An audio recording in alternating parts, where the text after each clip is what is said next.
बिस्मिल्लाहिर्रहमानिर्रहीम। अस्सलाम वालेकुम। पीके फूड कुक में खुशामदीद करती हूँ। उम्मीद करती हूँ कि तमाम व्यूवर्स ठीक होंगे। आज अपने व्यूवर्स के लिए बहुत ही स्पेशल इफ्तार की रेसिपी लेके आई हूँ। चाहे आप इसको लंच बॉक्स में बच्चों के बनाएं, चाहे आप इफ्तार पार्टी पे बनाएं। ब्रेड बॉल्स की रेसिपी लेके आई हूँ। सिर्फ मैंने 1 पाव चिकन से इनको तैयार किया है। 1.5 सारे ब्रेड बॉल्स को रेडी कर लिया है। तो यहाँ पर जी व्यूवर्स, यहाँ इसकी जो रेसिपी है, इसके लिए आपको ना ही ब्रेड को बेलना पड़ेगा, ना ही ब्रेड के अंदर फिलिंग को भरना पड़ेगा। बहुत ही डिफरेंट स्टाइल की रेसिपी है, न्यू स्टाइल में रेसिपी है। ब्रेड बॉल्स की रेसिपी बहुत ही ज़्यादा क्रिस्पी तैयार है। तो आइए रेसिपी को स्टार्ट करते हैं। सबसे पहले मैंने 1 पाव बोनलेस चिकन लिया है। इसको मैंने 2 कप पानी के अंदर बॉईल कर लूँगी। हाफ टी स्पून, ये देखिए बोनलेस चिकन है, मेरे पास फ्रोज़न चिकन है तो इसलिए जुड़ा हुआ आपको नज़र आ रहा है। बोनलेस चिकन है 1 पाव, और यहाँ पर हाफ टी स्पून मैंने नमक डालकर इसको कवर अप करके रख दिया है। तो यहाँ पर जी तकरीबन 15 मिनट के बाद मैंने कवर को खोला है। चिकन हमारा अच्छे तरीके से बॉयल हो चुका है। अब इस चिकन को मैं निकाल लूँगी और इसको श्रेडेड कर लूँगी। जो यखनी बची है उसको वेस्ट बिल्कुल नहीं करना, आगे जाकर रेसिपी में मैं यूज़ करूँगी। तो यहाँ पर जी 3 टेबल स्पून के करीब मैंने यहाँ पर घी डाल दिया है। आप चाहे बटर और ऑयल यूज़ कर सकते हैं। एक मीडियम साइज़ की प्याज जो है वो मैं स्लाइस कटिंग करके इसके अंदर डाल दूँगी। प्याज को ब्राउन बिल्कुल नहीं करना, हल्का सा इसको फ्राई करना है। जैसे ही प्याज जो है थोड़ा सा शैलो फ्राई हो जाएगा तो इसके अंदर हम नेक्स्ट इंग्रेडिएंट शामिल कर देंगे। तो यहाँ पर जी प्याज को हल्का सा फ्राई करने के बाद इसके अंदर मैं डालूंगी बॉईल किया हुआ चिकन। ये देखें यहाँ पर प्याज अच्छे तरीके से फ्राई होना, प्याज को कलर आना स्टार्ट हो गया था, तो मैंने यहाँ पर इसके अंदर चिकन डाल दिया। यानी प्याज को ब्राउन बिल्कुल नहीं करना, जस्ट फ्राई करना है। तो यहाँ पर जी बॉईल किया हुआ जो चिकन श्रेडेड करके मैंने इसके अंदर डाल दिया है।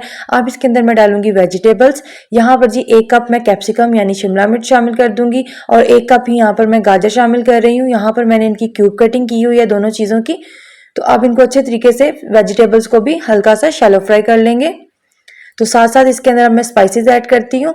हाफ टी स्पून यहाँ पर मैंने डाला कुटी हुई लाल मिर्च, जिसे हम दड़ा मिर्च कहते हैं। हाफ टी स्पून यहाँ पर मैंने नमक शामिल कर दिया है। हाफ टी स्पून यहाँ पर मैंने धनिया पाउडर शामिल किया है। 1 टीस्पून यहाँ पर मैंने काली मिर्च का पाउडर शामिल किया है। 4 स्पाइसेस मैंने ऐड किए हैं, नमक, दड़ा मिर्च और काली मिर्च का पाउडर, और इसके अलावा धनिया पाउडर यहाँ पर शामिल किया है। अब इसको मीडियम फ्लेम के ऊपर इसकी जो स्टफिंग है इसको रेडी कर रहे हैं। तो यहाँ पर इसको मीडियम फ्लेम के ऊपर वेजिटेबल्स को अच्छे तरीके से फ्राई कर लेंगे। कुक करने के बाद अब जो यखनी जो जिसके अंदर हमने चिकन को पकाया था, उस यखनी के अंदर मैंने 2 टेबल स्पून कॉर्नफ्लोर शामिल करके इसको अच्छे तरीके से मिक्स कर लूंगी। ये देखें इस तरह से। और अब इस वेजिटेबल्स के अंदर ये कॉर्नफ्लोर वाला पानी जो है वो शामिल कर दूंगी। ये वेजिटेबल्स के अंदर कॉर्नफ्लोर शामिल करना है, साथ ही फौरन चम्मच चलाते जाना है। मीडियम फ्लेम के ऊपर इसको चम्मच चलाती जाऊंगी, और जो ये सारी वेजिटेबल्स और जो चिकन रेडी किया ये सब गाढ़ा होना स्टार्ट हो जाएगा। तो यहाँ पर जी इसको मैं 2 से 3 मिनट लगेंगे, तो मीडियम टू हाई फ्लेम के ऊपर इसको कुक करूंगी, और जो वेजिटेबल्स हैं वो सारी गाढ़ी होना शुरू हो जाएंगी। तो बहुत ज़बरदस्त ये रेसिपी बनेगी। इसके लिए हमें कोई भी ब्रेड वगैरह बेलने की ज़रूरत नहीं पड़ेगी, ना ही हमें ब्रेड को बेल के उसके अंदर स्टफिंग भरनी पड़ेगी। बहुत ही डिफरेंट रेसिपी और बहुत ज़्यादा टेस्टी रेसिपी है। तो बहुत आसान सी रेसिपी है, आप इसको इजीली बनाकर फ्रोजन कर सकते हैं। जब आपका दिल करे आप निकाल कर फ्राई करके इसे खा सकते हैं। तो अगर वीडियो अच्छी लग रही हो तो वीडियो को लाइक भी करें, और साथ साथ चैनल को सब्सक्राइब जरूर करें, ताकि अच्छी नई रेसिपीज इस तरह की आपको मजीद मिलती रहे। तो यहाँ पर जी व्यूवर्स आप देख सकते हैं कि अच्छे तरीके से सारा जो कॉर्नफ्लोर का पानी डाला था वो ड्राई हो चुका है, और वेजिटेबल्स हमारी यकजान हो चुकी हैं, अच्छे तरीके से जुड़ चुकी हैं, यानी थिक हो चुकी हैं। तो यहाँ पर जी अब मैंने आलू लिया है। आलू यहाँ पर मैंने 2 बड़े साइज के मीडियम साइज के आलू हैं, इनको अच्छे तरीके से मैंने बॉईल करके ठंडा कर लिया है। अब यहाँ पर कद्दूकश करके आलू को मैं इसलिए डाल रही हूँ ताकि कोई भी गुठलियां वगैरह ना बने। तो इस तरीके से आलू को कद्दूकश करके मैं डाल लूंगी। उसके बाद जो इसके अंदर नेक्स्ट इंग्रेडिएंट शामिल करूंगी। तो 2 आलू मैंने यहाँ पर लिए हैं मीडियम साइज के। वजन के हिसाब से बात की जाए तो तकरीबन 3 पाव के करीब आलू थे। अब यहाँ पर जी ब्रेड क्रम्स है, 3 स्लाइस मैंने ब्रेड के लिए हैं, और उनको जो जिसके अंदर हम मिल्क शेक वगैरह बनाते हैं ब्लेंडर, उसके अंदर हमने इसको अच्छे तरीके से ब्लेंड करके ब्रेड क्रम्स तैयार कर लिए, वो शामिल कर दिया। और यहाँ पर 2 टेबल स्पून के करीब ताज़ा बारीक कटा हुआ हरा धनिया शामिल कर दिया। तमाम चीज़ों को अच्छे तरीके से मिक्स कर लूंगी मैं। तो यहाँ पर जी व्यूअर्स इसको स्पैचुले की मदद से मैं मिक्स करूंगी, क्योंकि थोड़ा सा जो है ना जो इसका बैटर है थोड़ा सा थीनी सा है, इसलिए यहाँ पर मैं इसको स्पैचुले की मदद से अच्छे तरीके से मिक्स करने के बाद अब इनको ब्रेड्स के जो बॉल्स हैं उनको रेडी कर लेते हैं। तो अच्छे तरीके से तमाम चीज़ें मिक्स हो चुकी हैं। अब मैं अपने हाथों को ग्रीस कर लूंगी ऑयल के साथ।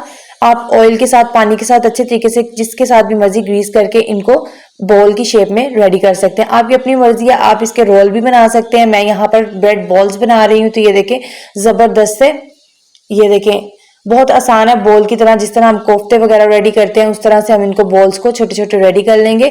बिल्कुल एक साइज में, ना ज़्यादा बड़े ना ज़्यादा छोटे, दरमियाने साइज के जो बॉल्स हैं वो रेडी कर लूँगी। तो यहाँ पर जी सारे बॉल्स को मैंने रेडी कर लिया, ब्रेड बॉल्स रेडी हो चुके हैं। तो आप देख सकते हैं कि बिल्कुल एक पाव चिकन से कितने ज़्यादा ब्रेड बॉल्स जो हैं वो रेडी हो चुके हैं। तो अब यहाँ पर जी इनको हम कोटिंग करते हैं। कोटिंग करने के लिए अब मैं यहाँ पर लूँगी मैदा और ब्रेड क्रम्स लूँगी। तो मैदा यहाँ पर मैंने 4 से 5 टेबल स्पून के करीब मैदा लिया है। इसके अंदर मैं 1/4 टीस्पून नमक शामिल कर दूंगी और इसको पानी डालकर अच्छे तरीके से मिक्स कर लूंगी। बिल्कुल पतला सा बैटर हमने इसका तैयार करना है मैदे का। तो यहाँ पर अच्छे तरीके से पानी डाल के मैं इसको मिक्स कर लूंगी। अच्छे तरीके से मिक्स करना है ताकि इसमें लम्स वगैरह, कोई भी गुठलियां वगैरह ना हो।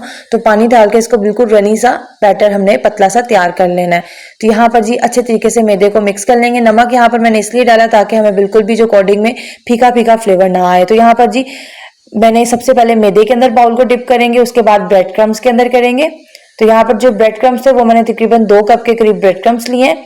ब्रेड क्रम्स को भी आप इजीली घर में, जो ब्रेड के किनारे वगैरह होते हैं या ब्रेड के स्लाइस होते हैं, उनको भी ब्लेंडर के अंदर डाल के इनके ब्रेड क्रम्स इजीली बना सकते हैं। तो अगर आप इनको और ज़्यादा क्रिस्पी ब्रेड बॉल्स को बनाना चाहते हैं तो आप डबल कोटिंग भी कर सकते हैं। इसी तरीके से जिस तरह से मैंने किया, ये दोबारा से यही वाले तरीका अप्लाई करके डबल कोटिंग हो जाएगी।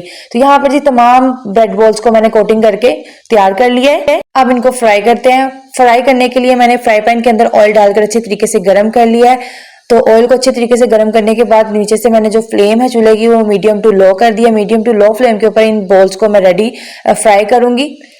तो इनको फ्राई करने के लिए भी कोई इतना ज़्यादा टाइम नहीं लगता, बिल्कुल 2 से 3 मिनट के अंदर ये फ्राई हो जाते हैं। यहाँ पर जी तकरीबन 1 से 1.5 मिनट के बाद मैंने इनकी साइड को चेंज कर दिया। तो देखिए खूबसूरत सा गोल्डन कलर आना स्टार्ट हो गया है। इसी तरह से 2 मिनट और लगेंगे। तो जब सारे बॉल्स जो है वो अच्छे तरीके से गोल्डन हो जाएंगे तो इनको हम निकाल लेंगे। तो यहाँ पर जी व्यूअर्स आप देख सकते हैं कितना खूबसूरत गोल्डन कलर आना स्टार्ट हो गया। अब मैं इनको निकाल लूंगी। तो सारे बॉल्स जो है यहाँ पर मैंने ब्रेड बॉल्स को फ्राई करके रेडी कर लिया है। तो आप यहाँ पर देख सकते हैं कितने जबरदस्त रेडी हुए हैं। तो कुछ जो बॉल्स थे, ब्रेड बॉल्स, मैंने रेडी करके आपको सर्विंग करके दिखा दिए, और जो कुछ है वो मैंने फ्रोजन कर दिए। इजीली आप किसी भी बॉक्स में डालकर इनको फ्रोजन कर सकते हैं। तो यहाँ पर जी व्यूअर्स आप इनकी लुक देख सकते हैं, माशाल्लाह से अंदर से बहुत ज्यादा इनका जो फ्लेवर है, बहुत ज्यादा अच्छा फ्लेवर आया है और बहुत ही मजेदार रेडी हुए। अगर रेसिपी अच्छी लगे तो इसको लाइक जरूर करिएगा और कमेंट बॉक्स में अपनी राय का इजहार करिएगा कि आपको ये रेसिपी कैसी लगी है। रेसिपी को अच्छी लगे तो फ्रेंड्स और रिलेटिव के साथ शेयर करिएगा। चैनल को जरूर सब्सक्राइब करिएगा। सब्सक्राइब करने के साथ साथ बेल आइकन का बटन भी दबाया करें ताकि हर आने वाली नई रेसिपी सबसे पहले आप तक पहुंच सके। ढेर सारी दुआओं के साथ आज की इस वीडियो का इख्तिताम करती है। एक अच्छी सी नई रेसिपी लेकर हाजिर होंगी। अल्लाह हाफिज।